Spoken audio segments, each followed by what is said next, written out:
मनुष्य को सत्य का मार्ग कठिन लगता है, लेकिन असत्य का मार्ग सरल लगता है। इसलिए ज्यादातर लोग असत्य का मार्ग को ही चुनते हैं। मनुष्यों को सीधा मार्ग तो दिखाई जाता है, लेकिन अंत में उसे मृत्यु ही प्राप्त होती है। इसलिए अपने आप को परमेश्वर के ग्रहण योग्य बनाओ, परमेश्वर का महिमा करो और परमेश्वर की इच्छा के अनुसार चलो। जब सृष्टि की रचना हुई तो धरती पर धीरे धीरे लोगों की गिनतियां बढ़ने लगी, मगर उनमें से बहुत से लोग कैन की तरह बुरे काम करते थे। पर एक आदमी उनमें से अलग था, उसका नाम था हनोक। हनोक एक बहादुर आदमी था और कोई भी बुरा काम नहीं करता था, क्योंकि वो परमेश्वर का भय मानता था और परमात्मा की इच्छा के अनुसार चलता था।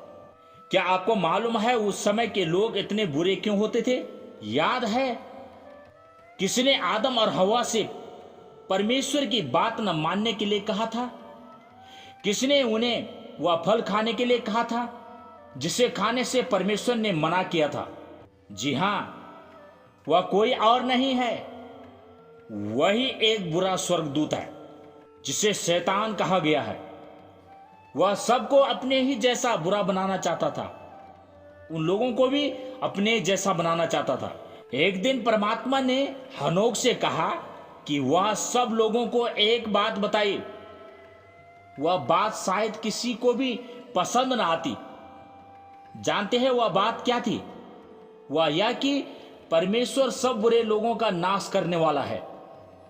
यह बात सुनकर लोगों का चेहरा जरूर गुस्से से लाल हुआ होगा। उन्होंने शायद हनोक को मारने की भी कोशिश की होगी। ऐसे में लोगों को परमेश्वर की बात बताने के लिए हनोक को कितनी बहादुरी से काम करना पड़ा होगा, क्योंकि हनोक जानता था कि मेरे साथ परमात्मा है और परमेश्वर है। वो परमात्मा की सच्चाई को जानता था। परमेश्वर ने हनोक को उन बुरे लोगों के बीच में ज्यादा दिन नहीं रहने दिया। हनोक सिर्फ 365 दिन जिंदा रहा। परमेश्वर ने हनोक को उन बुरे लोगों के बीच ज्यादा दिन नहीं रहने दिया। हनोक सिर्फ 365 साल जिंदा रहा।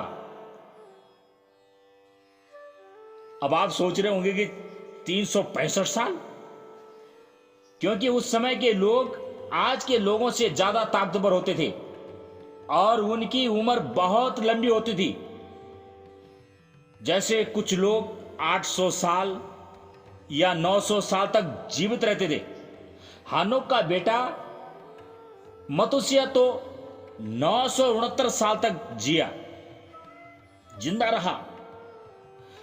हनोक के मरने के बाद लोग और भी बुरे बुरे काम करने लगे। वह लोग हमेशा बुरी बात सोचते थे और धरती पर चारों तरफ मार काट मची हुई थी। पता है इस कदर बुराई बढ़ने की वजह क्या थी? वह यह कि शैतान लोगों को एक नई तरीके से बुरे काम कराने के लिए बहकाता था। इसलिए अपने आप को परमेश्वर के ग्रहण योग्य बनाओ।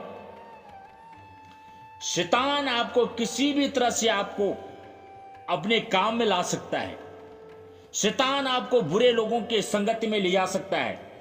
शैतान आपको ठट्ठा करने वालों की मंडली में ले जा सकता है।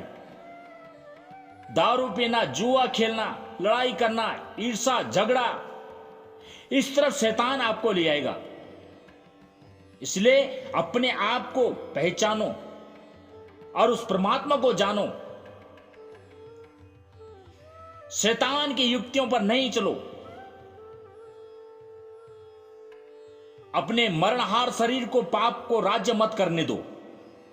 ये शरीर मरणहार है, इस पर राज्य मत करने दो शैतान को। जब हम शैतान की बहकाई हुई बातों पर चलते हैं तो हम अपने प्राणों को संकट में डाल देते हैं।